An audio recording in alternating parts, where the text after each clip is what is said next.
warahmatullahi wabarakatuh. Assalamualaikum. Semoga Buya dan sekeluarga dan keluarga dipanjangkan umurnya dan santri dijaga oleh Allah Subhanahu wa taala. Dan mohon maaf Buya, ini hamba Allah dari Sumedang Buya, izin bertanya.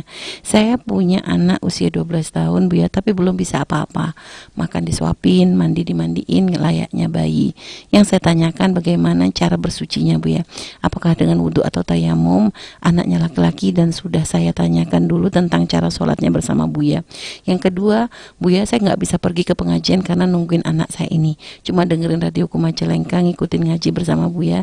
Yang saya tanyakan apakah saya dosa Buya karena tidak bisa pergi ngaji keluar. Syukran Buya. Baik, subhanallah. Putra Anda adalah lahan pahala buat Anda. Allah uji Anda dengan putra seperti itu. Itu sebetulnya apa? Kiriman pahala untuk Anda. Jika Anda menjalani dengan tulus. Itu adalah titipan Allah, hamba Allah. Jadi, kalau ada orang tua ingin mendapatkan pahala, kadang harus mengeluarkan uang untuk memberikan anaknya dan menyekolahkan dengan biaya besar dan sebagainya. Kalau Anda cukup menyuapi, itu pahalanya luar biasa sudah, dan menjaganya. Kemudian yang kedua, masalah sholatnya, kami tidak tahu apakah anak Anda dengan kondisi begitu akalnya normal atau tidak. Jika ternyata akalnya tidak normal, berarti tidak wajib melakukan sholat. Tapi jika normal dan faham, belum cerdas, maka Anda harus melakukan dengan sempurna dalam urusan sholat dan syarat-syarat sholat seperti bersuci dan yang lain-lainnya. Tapi kita lupa tadi. Kalau yang pernah bertanya, kami lupa tentang itu. Yang jelas kalau memang akalnya ada dan dia sadar, sehat, normal, maka kemudian juga sudah balik ya. Kalau sudah balik, apakah Anda tahu? Kalau memang tidak, maka balik. Kalau mau tidak balik dengan ciri mengeluarkan mani, ada balik umur. Misalnya 15 tahun. Yang jelas dia belum 15 tahun, masih 12 tahun. Jika belum balik, belum keluar mani dan sebagainya, keluar mani lah, maka dia tidak melakukan kewajiban apa-apa, tapi Anda perlu melatihnya semampu Anda. Baik, kemudian Anda yang tidak pergi ke majelis, tapi Anda dengan mendengarkan radio, justru hendaknya itu, Anda tidak perlu pikiran keluar. Bahkan di sisi lain Anda nikmat pahalanya sempurna Anda dengan mendengarkan radio, bahkan mungkin lebih banyak.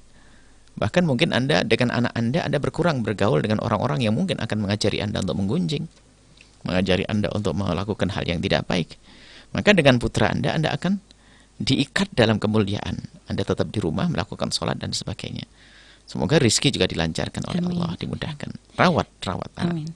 Nah baik itu kan karena anak laki Bu ya. Tentu kalau anak perempuan biasanya lebih banyak yang harus diperhatikan Bu ya. Karena biasanya kayak urusan mandi besar setiap menjelang haid gitu Bu ya. Nah artinya kan membuka aurat besar Bu ya.